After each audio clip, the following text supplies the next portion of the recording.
मित्रों नमस्कार, मैं दिलीप पांडे युग चरण न्यूज़ के माध्यम से आपसे जोड़ रहा हूं।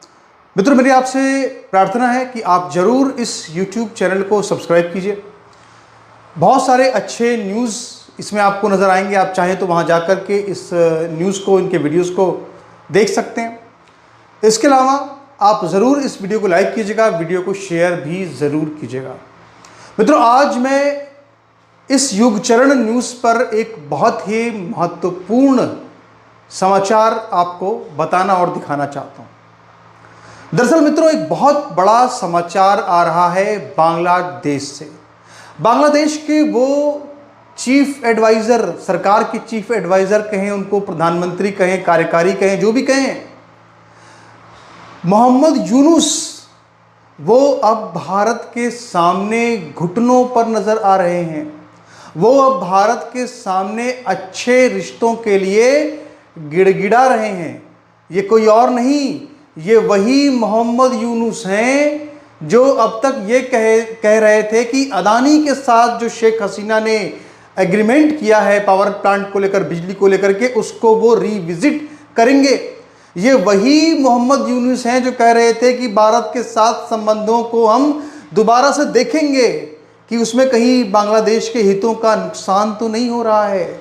बड़ी बड़ी बातें कर रहे थे, लेकिन बहुत जल्दी घुटनों पर आ गए, बहुत जल्दी हालत खराब हो गई। और अब क्या कह रहे हैं कि भारत तो हमारा एकमात्र पड़ोसी है, भारत ही हमारा एकमात्र ऐसा पड़ोसी है जिस पर कि हम विश्वास कर सकते हैं, जिस पर हम यकीन कर सकते हैं। तो आखिर ये जो मोहम्मद यूनुस का हृदय परिवर्तन है, ये हृदय परिवर्तन कैसे हुआ, इसकी पूरी इनसाइड स्टोरी क्या है, इसके अंदर की कहानी क्या है, आखिर पर्दे के पीछे बांग्लादेश के अंदर चल क्या रहा है, वो सब मैं आपको इस युग चरण न्यूज़ पर दिखाने जा रहा हूं। एक बार फिर मेरी आपसे प्रार्थना है कि आप ज़रूर इस YouTube चैनल को सब्सक्राइब कर लीजिएगा, इस YouTube चैनल को आप ज़रूर प्रमोट कीजिएगा, आप ज़रूर इस YouTube चैनल को सबको शेयर कर दीजिएगा। तो दरअसल मामला है क्या मित्रों? मामला यह है कि बांग्लादेश के ऊपर एक के बाद एक लगातार बहुत बड़ी बड़ी आफतें टूटना शुरू हो चुकी हैं। दरअसल बांग्लादेश की सरकार के ऊपर, मोहम्मद यूनुस के ऊपर जो एक टैग लग गया है कि ये जो मोहम्मद यूनुस हैं ये अमेरिका की कठपुतली हैं, यही टैग आज की तारीख में सबसे बड़ा जी का जंजाल बांग्लादेश के लिए, मोहम्मद यूनुस के लिए बनता हुआ नजर आ रहा है। अब मैं ये बात आपसे क्यों कह रहा हूं, उसकी वजह यह है मित्रों कि रूस के राष्ट्रपति पुतिन का सीधा सीधा आदेश आ चुका है।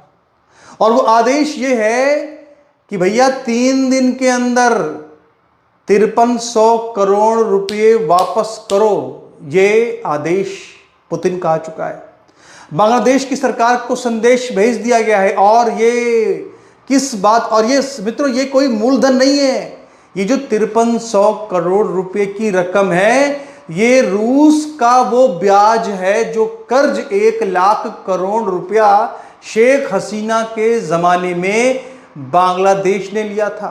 दरअसल शेख हसीना ये चाहती थी कि बांग्लादेश के अंदर एक न्यूक्लियर पावर प्लांट स्थापित किया जाए। अगर ये न्यूक्लियर पावर प्लांट बांग्लादेश में लग जाता तो बांग्लादेश दुनिया के उन 30 देशों में शामिल हो जाता जिनके पास अपना न्यूक्लियर पावर प्लांट है। और इसके लिए उनको रूस ने 1 लाख करोड़ रुपए का कर्ज 2015 में दिया था। ये जो पूरा कर्ज है उनको साल 2027 में मूलधन के साथ, ब्याज के साथ चुका देना था। और इसका जो ब्याज था वो तो उनको 2021-22 के आसपास ही चुका देना था। लेकिन जब शेख हसीना की सरकार थी तो शेख हसीना ने अपनी गुड रेपुटेशन के चलते ये बहाना बनाया कि साहब कोरोना आ गया है, कोरोना की वजह से इंडस्ट्रीज ठप हो गई हैं, इसलिए हम अभी इसका जो ब्याज है वो चुका नहीं पाएंगे। उन्होंने मामले को बड़ी ही चालाकी से उसको एक तरह से आगे बढ़ा दिया। लेकिन जैसे ही शेख हसीना की सरकार गई, जैसे ही कठपुतली मोहम्मद यूनुस की सरकार बनी, बिल्कुल वैसे ही रूस को भी ये लगा कि ये तो अमेरिका के प्यादे हैं, ये तो अमेरिका की कठपुतली हैं, तो क्यों ना इनसे कम से कम अपना ब्याज तो वापस ले लिया जाए। और इसीलिए अब पुतिन की सरकार ने ये कहा है कि 3 दिन के अंदर ये जो पूरा का पूरा ब्याज है ये हमको 5300 करोड़ रुपए वापस मिलना चाहिए। और जैसे ही ये पुतिन की तरफ से आदेश आया और उसके बाद जिस तरह से पूरे बांग्लादेश के अंदर एक पूरी इंडस्ट्रियल जो क्राइसिस है वो शुरू हो चुकी है। मित्रों, दैनिक भास्कर के समाचार पत्र में एक बहुत बड़ा समाचार आज छपा है। वो समाचार ये छपा है कि सिर्फ देश के एक राज्य राजस्थान के एक जिले भीलवाड़ा के अंदर ही 10 करोड़ रुपए का वो पूरा का पूरा प्रोजेक्ट या 10 करोड़ रुपए की वो जो पूरी की पूरी माल बना करके देना था पहले बांग्लादेश को। वो जो ऑर्डर 10 करोड़ का था जो बांग्लादेश जा रहा था, बांग्लादेश के हालातों की वजह से वो ऑर्डर भीलवाड़ा की कंपनियों को मिल गया है। जो बड़े, आप सोचिए 10 लाख करोड़ रुपए की जो पूरी कपड़ा उद्योग है वो बांग्लादेश के अंदर है। उसी से वहां पे करोड़ों लोगों की रोजी रोटी चलती है, उसी से वहां पे लोगों का पेट भरता है। लेकिन ये जो धीरे धीरे करके आप सोचिए कि सिर्फ भारत के एक राज्य के एक जिले को ही 10 करोड़ रुपए का ऑर्डर मिल गया है जो कि बांग्लादेश जाना था। यानी इस तरह से धीरे धीरे वहां पे जो कंपनियां हैं वो उखड़ करके भारत में आना चाह रही हैं, क्योंकि वो समझ रही है कि यहां तो कट्टरपंथी ताकतें हावी हो चुकी हैं, जमाती आ चुके हैं, जो कि उनके साथ क्या हो सकता है उनको यहाँ के हालातों का कुछ भी यकीन नहीं है। इसीलिए अपना पूरा कपड़ा उद्योग वहां से समेट करके भारत की तरफ रुख करना चाहती हैं। तो जैसे ही इस तरह के समाचार आने शुरू हुए और जैसे ही इस तरह की और भी खबरें आनी शुरू हुई, जैसे कि भारत कपास का जो निर्यात है वो बांग्लादेश को करता है, सस्ता पड़ता है भारत से, इसीलिए तो उसको तवज्जो देता है बांग्लादेश। अगर भारत वो नहीं करेगा तो क्या होगा। अब देखिए, एक तरफ तो रूस ने धक्का दिया, दूसरी तरफ देखिए अब अदानी ने क्या किया। अदानी ने यह किया दरअसल कि जो अदानी की कंपनी जो कि बिजली प्रोवाइड कराती है बांग्लादेश के अंदर, तो वहां पर अब अदानी का भी लगभग 7,000 करोड़ रुपए बकाया है बिजली का, और अदानी ने उसको मांगना शुरू कर दिया है।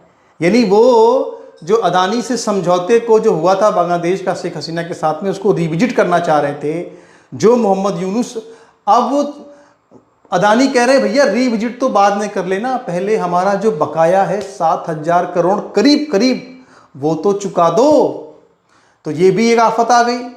यानी एक साथ जब कई आफतें टूट गई, रूस की आफत टूट गई, उद्योग धंधे चौपट हो गए, अदानी ने भी कहा भैया हमारा कर्जा वापस करो, और भी तरह के संकट कट्टरपंथी वहां पैदा कर रहे हैं।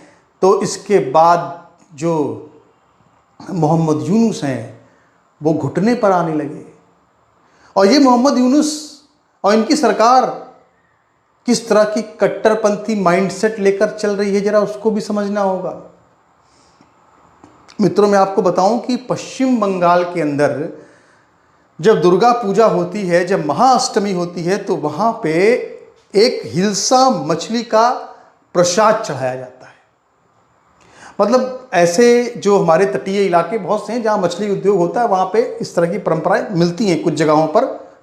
तो वहां पे हिल्सा जो मछली होती है उसकी बड़ी ही मान्यता है कि भैया इसको जरूर बनना है, पूजा होनी है महाअष्टमी की, इसको जरूर बनना है। ऐसा मैंने वहां के अखबारों में पढ़ा। तो जो पश्चिम बंगाल के सामने संकट पैदा करने की कोशिश ये की बांग्लादेश ने, उसने ये कहा है कि हिंदुओं के पर्व त्योहार पर जो हम नवरात्र के और महाअष्टमी के वक्त में जो हम सप्लाई करते थे हिल्सा मछली भारी मात्रा में, क्योंकि वह भारी मात्रा में तब बनती थी दुर्गा अष्टमी और इस तब त्योहारों पर, वो उसने अपने अंध कट्टरपंथ में आकर के कहा कि हम ये निर्यात नहीं करेंगे।